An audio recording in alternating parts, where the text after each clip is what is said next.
Et je salue évidemment Jean-Luc Lemoyne. Bonjour. Bonjour Philippe. Jean-Luc, tous les jours vous intéressez à un programme pour nous, c'est votre session de rattrapage. Et exceptionnellement, hier, vous n'avez pas regardé la télé, vous avez pris votre voiture et vous êtes allé faire un tour. Excellente vanne Philippe. Non, je suis comme tout le monde, j'ai pas d'essence. Alors je suis resté chez moi et j'ai commandé une pizza. Mais comme le livreur n'avait pas d'essence, j'ai pas mangé non plus. Non. Alors pour me détendre, j'ai regardé toutes les chaînes qui nous rappelaient qu'on n'avait pas d'essence. Hello, darkness, my old friend. Est-ce que je l'ai pas bien teasé ma dépression là? Ouais. Une dépression qui a commencé doucement. Ce qui est amusant, c'est comment ça a évolué. Jeudi sur BFM, on nous disait ça. Devant les stations-service de Lille, les files d'attente sont interminables. Les automobilistes perdent patience. Et jeudi, en langage gouvernemental avec Olivier Véran, ça donnait ça.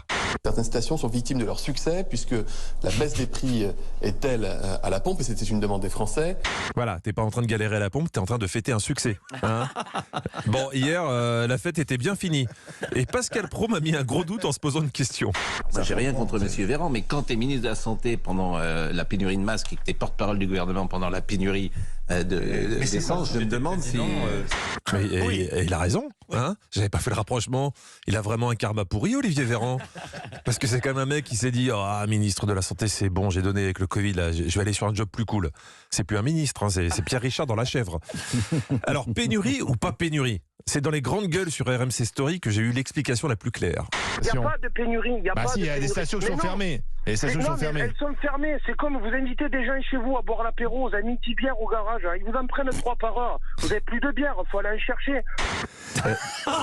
J'ai pas tout compris, mais c'est pas faux. C'est pour ça que certains préfets ont plafonné le ravitaillement à 30 litres par personne.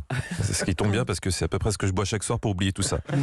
En tout cas, le sujet tendait tout le monde sur les plateaux. Même Pascal Praud a failli en perdre son dentier en parlant blocage de raffinerie avec un gréviste.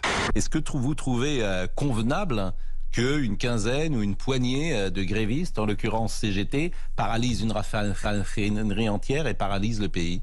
Une raffinerie entière, ça c'est... Il n'y a pas de trucage. Il n'y a pas de trucage, c'est juste un petit dentier qui se décolle.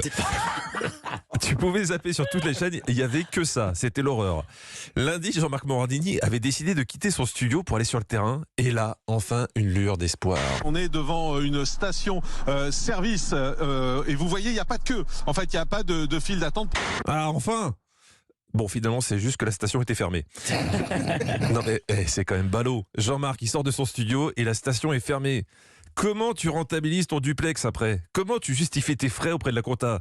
Et c'est là où on a vu que Jean-Marc, c'était un grand professionnel. On va essayer de descendre rapidement dans cette station-service pour vous montrer quelle est la situation. La station-service, vous allez le voir, est toute éteinte. On est totalement dans le noir. Là, je me suis dit, on va vivre un grand moment. J'étais content parce que j'avais jamais vu une station-service fermée. J'avais l'impression d'être dans les aventuriers de l'Arche perdue. Regardez, station-service, pompe à essence, c'est la même chose. Ici et ici, c'est très rare de trouver des stations-service comme celle-ci qui sont totalement fermées. C'était palpitant. C'était presque aussi palpitant que ce direct dans une station-service bondée. Venez, on va essayer de demander à ces Parisiens comment est-ce qu'ils vivent ce matin cette situation. Bonjour monsieur.